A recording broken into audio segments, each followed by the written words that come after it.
வணக்கம். மதிமுகம் செய்திகள். இன்றைய முக்கிய நிகழ்வுகளை பார்ப்பதற்கு முன்பாக தலைப்புச் செய்திகளை பார்க்கலாம். காலை உணவு திட்டம் ஊரக பகுதிகளிலும் நடைமுறைப்படுத்த வேண்டும். மாவட்ட ஆட்சியர்களுடனான ஆலோசனை கூட்டத்தில் முதலமைச்சர் மு க ஸ்டாலின் உத்தரவு. ஜூன் 20 சட்டப்பேரவை கூட்டத்தொடர், சபாநாயகர் அப்பாவு அறிவிப்பு. விக்கிரவாண்டி இடைத்தேர்தல், திமுக சார்பில் அன்னியூர் சிவா போட்டியிடுவதாக திமுக அறிவிப்பு. குளறுபடிகளால் நீட் தேர்வின் நம்பகத்தன்மை பாதிப்பு, உச்சநீதிமன்ற நீதிபதிகள் கருத்து. ஆதிச்சநல்லூரில் நிரந்தர அருங்காட்சியகம் அறிக்கை தாக்கல் செய்ய ஒன்றிய அரசுக்கு உயர்நீதிமன்ற கிளை உத்தரவு. தமிழகத்தில் அடுத்த 7 நாட்களுக்கு மழை, வானிலை ஆய்வு மையம் அறிவிப்பு. காலை உணவு திட்டம் ஊரக பகுதிகளில் நடைமுறைப்படுத்த வேண்டும் என 14 மாவட்ட ஆட்சியர்களுடனான ஆலோசனை கூட்டத்தில் முதலமைச்சர் மு க ஸ்டாலின் உத்தரவிட்டுள்ளார். தமிழக அரசின் சார்பில் அறிவிக்கப்பட்ட திட்டங்களின் நிலை, புதிய அறிவிப்புகள் உள்ளிட்ட பல்வேறு அம்சங்கள் குறித்து மாவட்ட ஆட்சியர்களுடன் முதலமைச்சர் மு க ஸ்டாலின் ஆலோசனை நடத்தினார். சென்னை தலைமைச் செயலகத்தில் நடைபெற்ற ஆலோசனை கூட்டத்தில் முதல் நாளான இன்று சென்னை, திருவள்ளூர், காஞ்சிபுரம், திருவண்ணாமலை உள்ளிட்ட 14 மாவட்ட ஆட்சியர்களுடன் ஆலோசனை கூட்டம் நடைபெற்றது. ஜூன் 24 சட்டமன்ற கூட்டத்தொடரில் அறிவிக்க உள்ள திட்டங்கள் குறித்தும் தற்போது நடைமுறையில் இருக்கும் திட்டங்களின் பணிகள் குறித்தும் ஆலோசனை செய்யப்பட்டது. குறிப்பாக மகளிர் உரிமை தொகை, காலை உணவு திட்டம், மாவட்ட வாரியாக நடைபெற்ற பணிகள் குறித்து முதலமைச்சர் மு க ஸ்டாலின் மாவட்ட ஆட்சியர்களிடம் கேட்டறிந்தார். இந்த கூட்டத்தில் பேசிய முதலமைச்சர் மு க ஸ்டாலின், அடுத்த 2 ஆண்டுகள் தமிழ்நாட்டின் வளர்ச்சிக்கும் மேம்பாட்டுக்கும் முக்கியமான ஆண்டுகள் எனவும் நலப்பணிகளை சிறப்பாக செய்ய வேண்டியது நமது கடமை எனவும் தெரிவித்தார். வருவாய்த்துறையில் பட்டா வழங்குதல், சான்றிதழ்களை பெறுவதில் தனி கவனம் செலுத்த வேண்டும் என அறிவுறுத்திய முதலமைச்சர், தமிழ் புதல்வன் திட்டம், காலை உணவு திட்டம் உள்ளிட்ட திட்டங்களை கவனமாக கண்காணிக்க வேண்டும் எனவும் தெரிவித்தார். மேலும் தமிழ்நாட்டில் போதைப் பொருள் நடமாட்டத்தை பெருமளவில் கட்டுப்படுத்தி இருந்தாலும் அது போதாது, போதைப் பொருள் புழக்கம் சட்டம் ஒழுங்கு மட்டுமல்லாது சமூக பிரச்சனையாகவும் உள்ளதாகவும் அதை முற்றிலும் ஒழிக்க வேண்டும் எனவும் தெரிவித்தார். சட்டம் ஒழுங்கு பராமரிப்பு, கட்டமைப்பு மேம்பாடு, அரசு சேவைகள், வேலை வாய்ப்புகள் என மக்களுக்கு கிடைக்க வேண்டிய சேவைகள் அனைத்திலும் கவனம் செலுத்த வேண்டியது அவசியம் எனவும் முதலமைச்சர் தெரிவித்தார். விக்கிரவாண்டி இடைத்தேர்தல் அறிவிப்பை தொடர்ந்து தமிழக சட்டப்பேரவை கூட்டத்தொடர் முன்னதாகவே, அதாவது வரும் 20ஆம் தேதி தொடங்க உள்ளதாக பேரவைத் தலைவர் அப்பாவு தெரிவித்துள்ளார். நெல்லையில் செய்தியாளர்களிடம் பேசிய சட்டப்பேரவைத் தலைவர் அப்பாவு, தமிழ்நாடு சட்டப்பேரவை கூட்டத்தொடர் ஜூன் 24க்கு பதில் ஜூன் 20ஆம் தேதியே தொடங்க உள்ளதாகவும், விக்கிரவாண்டி தொகுதிக்கு இடைத்தேர்தல் அறிவிப்பு வெளியாகி உள்ளதால் பேரவை முன்னதாகவே தொடங்கப்படுவதாகவும் தெரிவித்துள்ளார். சட்டமன்ற பேரவையினுடைய கூட்டத்தொடர் வருகிற 24ஆம் தேதி காலை 10 மணிக்கு நம்முடைய தலைமைச் செயலகத்தில் உள்ள சட்டமன்ற மண்டபத்தில் நடைபெறும் என்று ஏற்கனவே அறிவித்திருந்தேன். இதற்கிடையில் விழுப்புரம் மாவட்டம் விக்கிரவாண்டி சட்டமன்ற தொகுதிக்கான இடைத்தேர்தல் அறிவிப்பு வந்ததின் காரணமாக 24ஆம் தேதி நடைபெற இருந்த சட்டமன்ற கூட்டத்தொடரானது அதற்கு முன்கூட்டியே 20ஆம் தேதி ஜூன் மாதம், இந்த மாதம் 20ஆம் தேதி காலை 10 மணிக்கு தொடங்க இருக்கிறது என்பதை தெரிவித்துக் கொள்கிறேன். விக்கிரவாண்டி தொகுதி இடைத்தேர்தலில் திமுக வேட்பாளராக அன்னியூர் சிவா அறிவிக்கப்பட்டுள்ளார். ஜூலை 10ஆம் தேதி விக்கிரவாண்டியில் சட்டமன்ற இடைத்தேர்தல் நடைபெறும் என அறிவிப்பு வெளியானது. தேர்தல் ஆணையம் தேதியை வெளியிட்ட மறுநாளே திமுக அதிரடியாக வேட்பாளரை அறிவித்துள்ளது. அதன்படி விக்கிரவாண்டி சட்டப்பேரவை தொகுதி இடைத்தேர்தலில் திமுக கூட்டணி கட்சி சார்பில் திமுக விவசாய தொழிலாளர் அணி செயலாளர் அன்னியூர் சிவா போட்டியிடுவதாக தமிழக முதல்வரும் திமுக தலைவருமான மு க ஸ்டாலின் அறிவித்துள்ளார். முறைகேடு மற்றும் குளறுபடிகளால் நீட் தேர்வின் நம்பகத்தன்மை பாதிக்கப்பட்டுள்ளதாக உச்சநீதிமன்ற நீதிபதிகள் தெரிவித்துள்ளனர். நீட் தேர்வு குளறுபடி தொடர்பான வழக்கு நீதிபதிகள் விக்ரம்நாத், அசாதுதீன் அமனுல்லா அமர்வில் விசாரணைக்கு வந்தது.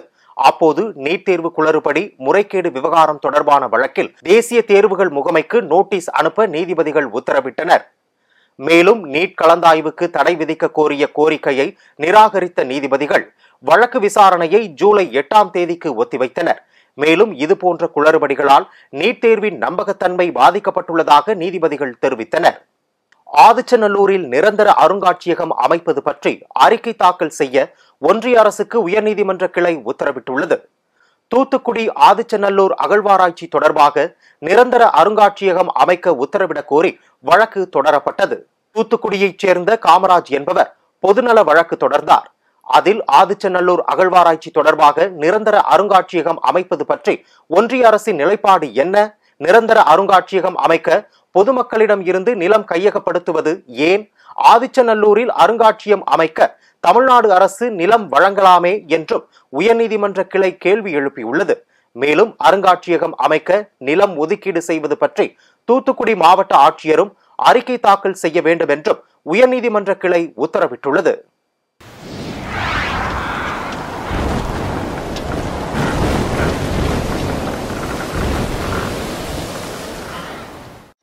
தமிழகத்தில் அடுத்த 7 நாட்களுக்கு மிதமான மழை பெய்யக்கூடும் என சென்னை வானிலை ஆய்வு மையம் தெரிவித்துள்ளது. தமிழகத்தில் அடுத்த 7 நாட்களுக்கு மிதமான மழை பெய்யும் என தெரிவிக்கப்பட்டுள்ள நிலையில் அடுத்த 5 நாட்களுக்கு இயல்பான வெப்பநிலை 3 டிகிரி செல்சியஸ் வரை உயரக்கூடும் எனவும் வானிலை ஆய்வு மையம் தெரிவித்துள்ளது. இதற்கு காரணமாக தென்னிந்திய பகுதிகளின் மேல் வளிமண்டல மேலடுக்கு சுழற்சி நிலவுகிறது. இதன் காரணமாக தமிழகத்தில் ஆங்காங்கு லேசானது முதல் மிதமான மழை பெய்யக்கூடும் என தெரிவிக்கப்பட்டுள்ளது. கடந்த 24 மணி நேரத்தில் பரவலாக தமிழகத்தில் வறண்ட வானிலையே நிலவியுள்ளது. இதில் சென்னை, நீலகிரி உட்பட ஒரு சில இடங்களில்தான் மழை பதிவாகியுள்ளது. இதில் அதிகபட்சமாக நீலகிரி மாவட்டம் பந்தலூரில் 7 சென்டிமீட்டர் மழை பதிவாகியுள்ளது. வெயிலை பொறுத்தவரை கடந்த சில தினங்களாக சற்றே குறைந்திருந்த நிலையில் தற்போது மீண்டும் அதிகரிக்கும் என தெரிவிக்கப்பட்டுள்ளது. பெரும்பாலான இடங்களில் வானம் மேகமூட்டத்துடன் காணப்படும் என்றும் இடி மின்னலுடன் மிதமான மழைக்கு வாய்ப்பு இருப்பதாகவும் தெரிவிக்கப்பட்டுள்ளது. மீனவர்களுக்கான எச்சரிக்கையை பொறுத்தவரை தமிழக கடலோர பகுதிகள், மன்னார் வளைகுடா பகுதிகளில் 55 கிலோமீட்டர் வரைக்குமான காற்று வீசுவதற்கான வாய்ப்பு இருப்பதாக தெரிவிக்கப்பட்டுள்ளது. அதேபோல் தென்மேற்கு வங்கக்கடலின் வடக்கு பகுதி, மத்திய மேற்கு வங்கக்கடல் பகுதிகளில் 55 முதல் 65 கிலோமீட்டர் வேகத்திற்கு காற்று வீசுவதற்கான வாய்ப்பு இருப்பதாக தெரிவிக்கப்பட்டுள்ளது. 2024 பேரா தடகள உலக சாம்பியன்ஷிப் போட்டியில் தங்கப்பதக்கம் வென்ற மாரியப்பனுக்கு ஊக்கத்தொகையாக 75 லட்சம் ரூபாய் காசோலையை தமிழ்நாடு முதலமைச்சர் மு.க.ஸ்டாலின் வழங்கி பாராட்டினார். விளையாட்டுத் துறையில் இந்தியாவிலேயே சிறந்த மாநிலமாக தமிழ்நாட்டை உருவாக்கிடவும் அகில இந்திய அளவிலும் பன்னாட்டு அளவிலும் நடைபெறும் பல்வேறு விளையாட்டுப் போட்டிகளில் தமிழ்நாட்டைச் சேர்ந்த விளையாட்டு வீரர்கள் மற்றும் வீராங்கனைகள் பங்கு கொண்டு வெற்றி பெறும் வகையில் அவர்களுக்கு உரிய பயிற்சி அளித்தல், உரிய ஊக்கத்தொகை வழங்குதல், விளையாட்டிற்கான உட்கட்டமைப்பு வசதிகளை ஏற்படுத்துதல் என பல்வேறு முனைப்பான நடவடிக்கைகளை தமிழ்நாடு அரசு எடுத்து வருகிறது. இந்நிலையில் தமிழ்நாடு முதலமைச்சர் மு.க.ஸ்டாலின் தலைமைச் செயலகத்தில் ஜப்பான் நாட்டில் நடைபெற்ற 2024 பேரா தடகள உலக சாம்பியன்ஷிப் போட்டியில் உயரம் தாண்டுதல் போட்டியில் தங்கம் பதக்கம் வென்ற மாரியப்பனுக்கு உயரிய ஊக்கத்தொகையாக 75 லட்சம் ரூபாய் காசோலையை வழங்கி வாழ்த்தினார். இந்நிகழ்ச்சியில் இளைஞர் நலன் மற்றும் விளையாட்டு மேம்பாட்டுத்துறை அமைச்சர் உதயநிதி ஸ்டாலின், தலைமைச் செயலாளர் சிவ்தாஸ் மீனா, இளைஞர் நலன் மற்றும் விளையாட்டு மேம்பாட்டுத்துறை கூடுதல் தலைமைச் செயலாளர் அதுல்யா மிஸ்ரா, தமிழ்நாடு விளையாட்டு மேம்பாட்டு ஆணைய உறுப்பினர் செயலாளர் மேகநாத ரெட்டி, பயிற்றுனர் சத்யநாராயணன் ஆகியோர் கலந்து கொண்டனர். நீட் தேர்வு குளறுபடிகள் குறித்து உச்சநீதிமன்றத்தில் பல்வேறு வழக்குகள் தாக்கல் செய்யப்பட்டு வரும் நிலையில் அது குறித்து சட்ட நிபுணர்களுடன் கலந்தாலோசித்து முடிவு எடுக்கப்படும் என்று அமைச்சர் மா. சுப்பிரமணியன் தெரிவித்துள்ளார். சென்னை கிங் இன்ஸ்டிடியூட் வளாகத்தில் அமைந்துள்ள தேசிய முதியோர் நல மருத்துவ மையத்தில் யோகா மற்றும் இயற்கை மருத்துவ சேவையை மருத்துவம் மற்றும் மக்கள் நல்வாழ்வுத்துறை அமைச்சர் மா. சுப்பிரமணியன் தொடங்கி வைத்தார். இதனைத் தொடர்ந்து அமைச்சர் மா. சுப்பிரமணியன் செய்தியாளர்களை சந்தித்தார். அப்போது பேசிய அவர், 23 லட்சம் பேர் இந்தியா முழுவதும் நீட் தேர்வு எழுதியிருப்பதாகவும் அதில் எந்த தவறும் நடக்கவில்லை என்று சொல்வது முழு பூசணிக்காயை சோற்றில் மறைப்பது போன்றதாகும் என விமர்சித்தார்.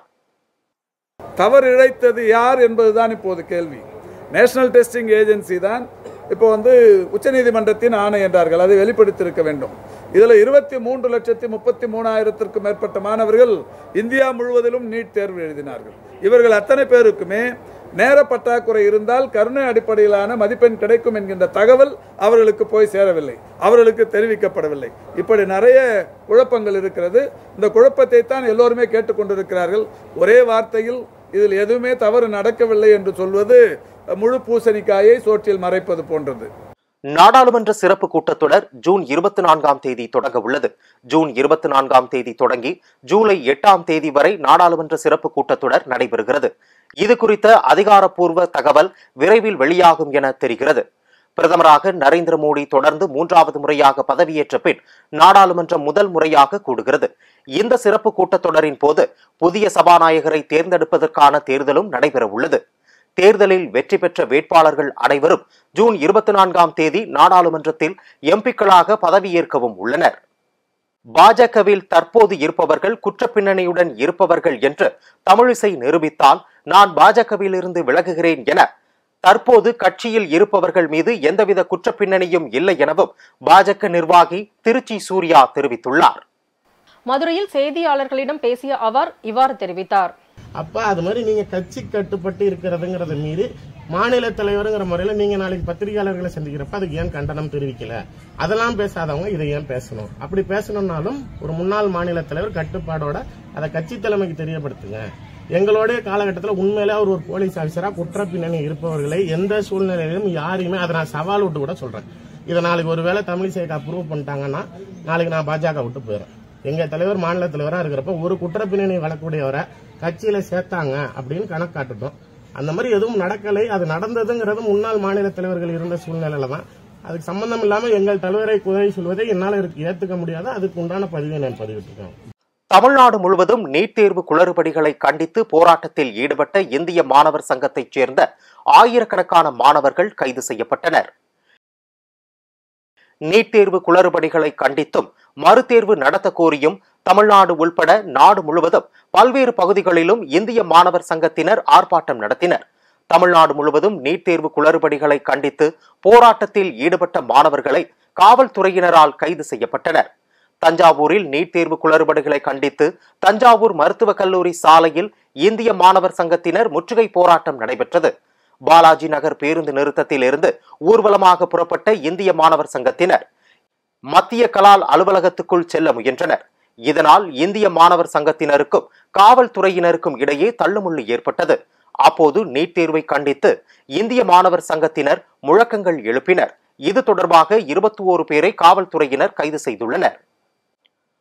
பல்வேறு மாவட்டங்களில் நடைபெற்ற நிகழ்வுகளை களத்தில் மதிமுகம் பகுதியில் பார்க்கலாம்.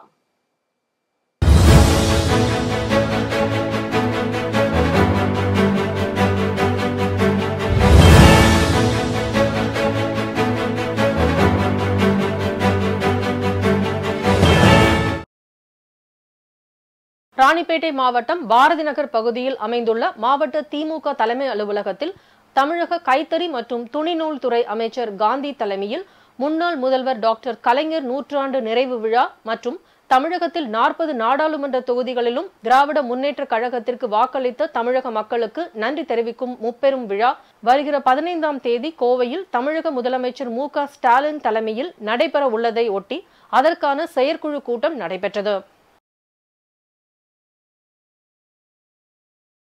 பொன்னேரியில் தொடர் மின்வெட்டு ஏற்படுவதால் அரசு பொது மருத்துவமனை ஊழியர்கள், விவசாயிகள் மற்றும் பொதுமக்கள் அதிக அளவில் பாதிக்கப்படுவதால் மின்வெட்டு நிறுத்தத்தை கண்டித்தும் லஞ்சம் வாங்கும் மின்சாரத்துறை அலுவலர்களை ஒட்டுமொத்தமாக இடமாற்ற கோரி அப்பகுதி மக்கள் மற்றும் நகரமன்ற உறுப்பினர்கள் மின்சாரத்துறை அலுவலகத்தை முற்றுகையிட்டு தர்ணா போராட்டத்தில் ஈடுபட்டதால் பெரும் பரபரப்பு ஏற்பட்டது.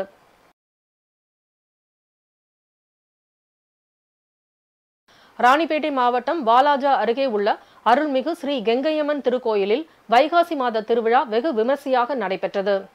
முன்னதாக பக்தர்கள் அம்மனுக்கு காப்பு கட்டி புஷ்ப மலர்களால் அலங்கரிக்கப்பட்ட கரகம் மற்றும் பால் குடங்களை ஏந்தி ஊர்வலமாக வந்து அபிஷேகங்களை செய்து நேர்த்தி கடனை செலுத்தினர். அதனைத் தொடர்ந்து அம்மன் சிம்ம வாகனத்தில் வீதி உலா வந்து பக்தர்களுக்கு அருள் பாலித்தார்.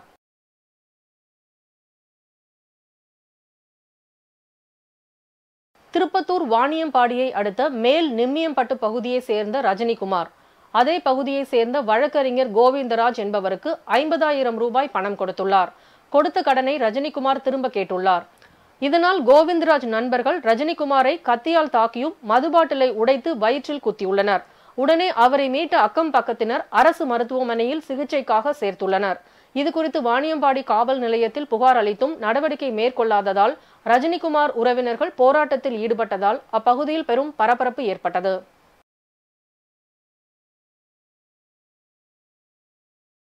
தருமபுரி மாவட்டம் வெற்றப்பட்டி கிராமத்தில் மக்களுக்கு பஞ்சாயத்து நிர்வாகம் முறையாக குடிநீர் விநியோகம் செய்யவில்லை என்றும் தண்ணீர் விநியோகஸ்தர் பெண்களிடம் தகாத வார்த்தைகளில் பேசுவதாகவும் குற்றச்சாட்டு அளித்துள்ளனர்.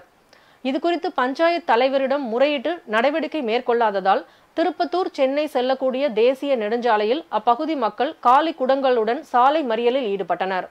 இதுகுறித்து தகவல் அறிந்து வந்த கரூர் காவல்துறையினர் மக்களிடம் பேச்சுவார்த்தை நடத்திய பின்னரே சாலை மறியலை கைவிட்டு கலைந்து சென்றனர்.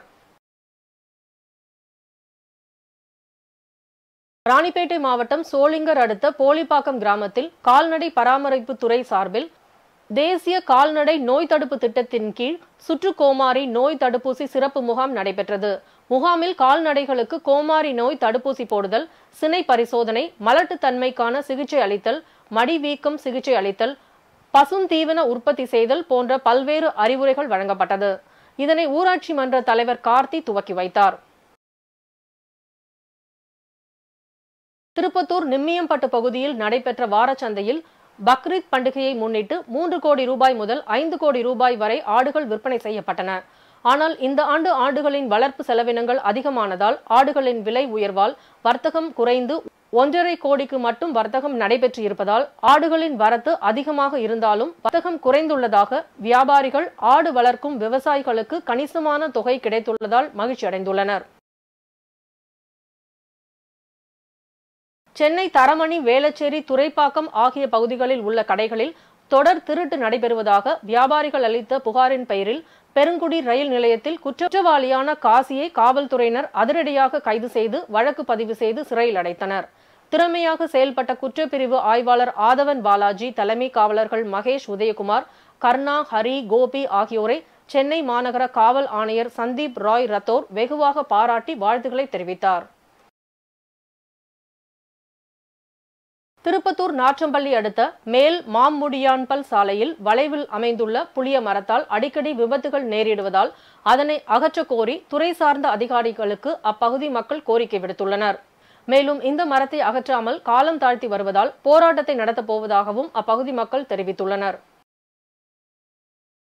தூத்துக்குடி மாவட்டம் கோவில்பட்டி நகராட்சிக்கு உட்பட்ட வள்ளுவர் நகர், கடலையூர் சாலை பகுதிகளில் வசிக்கும் மக்களுக்கு பட்டா வழங்க வலியுறுத்தி பலமுறை மனு அளித்தும் நடவடிக்கை மேற்கொள்ளாததால் தமிழ் மாநில காங்கிரஸ் கட்சியினர் வடக்கு மாவட்ட தலைவர் ராஜகோபால் தலைமையில் தாலுகா அலுவலகம் முன்பு கண்ணில் கருப்பு துணி கட்டி போராட்டத்தில் ஈடுபட்டனர். வேலூர் மாவட்டம் கோட்டைச்சேரி பகுதியில் உள்ள சாராயம் பதுக்கி வைத்திருப்பதாக குடியாத்தம் மதுவிலக்கு காவல்துறையினருக்கு ரகசிய தகவல் கிடைத்துள்ளது. தகவலின் பெயரில் அங்கு வந்த அதிகாரிகள் சோதனை மேற்கொண்ட போது சேட்டையன் என்பவர் வீட்டில் லாரி டியூபுகளில் பதுக்கி வைத்திருந்த 200 லிட்டர் கள்ளச்சாராயத்தை பறிமுதல் செய்தனர். மேலும் அதனை விற்பனை செய்த சேட்டையன் மற்றும் சரண்ராஜ் ஆகியோரை கைது செய்து விசாரணை மேற்கொண்டு வருகின்றனர். திருப்பத்தூர் மாவட்டம் நாற்றம்பள்ளி அடுத்த கே. பந்தாரப்பள்ளி பகுதியை சேர்ந்த யுவராஜா அரசு ஆண்கள் மேல்நிலைப் பள்ளியில் 10ஆம் வகுப்பு படித்து வருகிறார். இந்நிலையில் யுவராஜா நேற்று வீட்டில் விஷம் குடித்து தற்கொலைக்கு முயன்றுள்ளார். உடனே அவரை மீட்ட பெற்றோர் அரசு மருத்துவமனையில் சேர்த்துள்ளனர். இதுகுறித்து தகவல் அறிந்து வந்த காவல்துறையினர் காரணம் குறித்து விசாரித்த போது தலைமை ஆசிரியர் திட்டியதால் தற்கொலைக்கு முயன்றதாக தெரிவித்துள்ளார். இந்நிலையில் யுவராஜா இன்று சிகிச்சை பலனின்றி உயிரிழந்துள்ளார். இதுகுறித்து வழக்கு பதிவு செய்த காவல்துறையினர் வழக்கு பதிவு செய்து தலைமை ஆசிரியரிடம் விசாரணை மேற்கொண்டு வருகின்றனர்.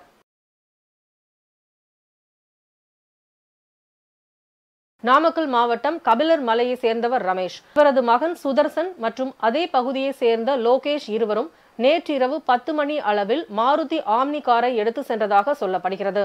அப்போது பரமத்தி கபிலர் மலை நெடுஞ்சாலை அருகே சென்று கொண்டிருந்த போது எதிரே வந்த சொகுசு கார் மீது நேருக்கு நேர் மோதி விபத்துக்குள்ளானது. இதில் சிறுவர்கள் சம்பவ இடத்திலேயே உயிரிழந்துள்ளனர். தகவல் அறிந்து சம்பவ இடத்திற்கு காவல்துறையினர் சிறுவர்களின் உடலை மீட்டு பிரேத பரிசோதனைக்காக அரசு மருத்துவமனைக்கு அனுப்பி வைத்து விசாரணை மேற்கொண்டு வருகின்றனர். வேலூர் மாவட்டம் குடியாத்தம் காந்திநகர் பகுதியை சேர்ந்த லாரி ஓட்டுநர் பழனி என்பவரின் மகன் கிருத்திக் அரசு பள்ளியில் 8ஆம் வகுப்பு படித்து வந்துள்ளார். பள்ளிக்கு எடுத்து செல்ல புது புத்தகப்பை வாங்கி தரவில்லை என்று தூக்கிட்டு தற்கொலை செய்து கொண்டுள்ளார். இதுகுறித்து தகவல் அறிந்து வந்த குடியாத்தம் காவல்துறையினர் விசாரணை மேற்கொண்டு வருகின்றனர். இந்த சம்பவம் அப்பகுதியில் பெரும் சோகத்தை ஏற்படுத்தியுள்ளது. மலாவி நாட்டின் துணை அதிபர் சாவ்லோ சிலிமா பயணித்த ராணுவ விமானம் மாயமானதால் அவரை தேடும் பணி தீவிரப்படுத்தப்பட்டுள்ளது. கிழக்கு ஆப்பிரிக்க நாடான மலாவி நாட்டின் துணை அதிபர் சார்லஸ் மற்றும் 9 பேர் பயணம் செய்த ராணுவ விமானம் மலாவி தலைநகர் லிலோங்கில் இருந்து நேற்று காலை 9:17 மணிக்கு புறப்பட்டது. அந்த விமானம் சுமார் 370 கிலோமீட்டர் தொலைவில் அமைந்துள்ள மசுசு சர்வதேச விமான நிலையத்தில் தரையிறங்க திட்டமிடப்பட்டிருந்தது. விமானம் லிலோங்வேயில் இருந்து 45 நிமிடங்களில் அந்த இடத்தை அடைய வேண்டிய நிலையில் விமானம் தற்போது மாயமாகியுள்ளது. குறிப்பிட்ட இடத்தில் தரையிறங்காததால் ஹெலிகாப்டரை தேடும் பணி தீவிரமாக நடைபெற்று வருகிறது. இதனிடையே ஹெலிகாப்டர் ஒன்று விபத்துக்குள்ளானதாக கிராம மக்கள் தெரிவித்ததால் விசாரணை நடைபெற்று வருகிறது. ஹெலிகாப்டரில் பயணித்த மலாவி துணை அதிபர் சார்லஸ் சிலிமா விபத்தில் உயிரிழந்திருக்கலாம் என சொல்லப்படுகிறது. இந்நிலையில் இது குறித்து பேசிய மலாவி நாட்டு அதிபர் லாசரஸ் சக்வேரா தேடுதல் பணியை துரிதமாக மேற்கொள்ளுமாறு அதிகாரிகளுக்கு உத்தரவிட்டுள்ளார். மாயமான விமானத்தை தேடுவதற்கு அண்டை நாடுகளான அமெரிக்கா, பிரிட்டன், நார்வே மற்றும் இஸ்ரேல் உள்ளிட்டவைகளிடம் உதவி கோரப்பட்டுள்ளது எனவும் அவர் கூறினார். ஹெலிகாப்டர் விபத்தை அடுத்து மலாவி அதிபர் தனது வெளிநாட்டு பயணத்தை ஒத்திவைத்துள்ளார். ரேடாருக்கு வெளியில் சென்ற விமானத்துடனான தொடர்பை பெற அனைத்து வகையிலும் முயற்சித்து வருவதாக அதிகாரிகள் தெரிவித்துள்ளனர். மீண்டும் தலைப்புச் செய்திகள்.